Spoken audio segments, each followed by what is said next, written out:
Sa araw na makatagpo ka ng taong handa kang samahan mula sa pinakamagulo hanggang sa pinakamasayang sandali ng buhay mo.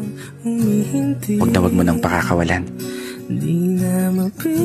Kasi sa mundo na ginagalawan natin ngayon, isang hamon ang makakita ka ng taong magmamahal sa'yo ng tapat at totoo.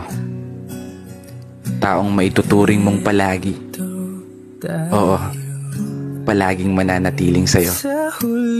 Palaging uunawa. Palaging magpapahalaga. Taong tatanggapin ka ng buong buo maging sino ka pa. Ano man ang estado mo sa buhay o kulay ng paa. Taong hindi lang nakabase sa kung anong nakikita ng mga mata. Taong bigla na lang magliligalig nang hindi mo alam ang dahilan. Ay, mali pala. Taong makakasama mong mangarap at abutin ito ng sabay. Taong aalalay, lalo sa mga panahong natatakot kang tumulay. Takot kang sumugal, takot kang humakbang.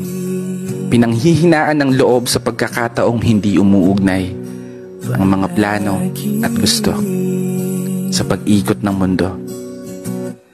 Isang palagi napupuno sa mga pagkukulang, kahinaan at kalakasan na tinataglay mo. Isang tao na maniniwala sa'yo.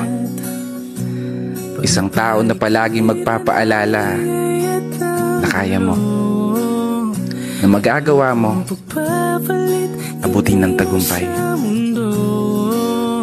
Kaya ikaw, sana matagpuan mo na yung palagi mo. Kasi yung sa akin,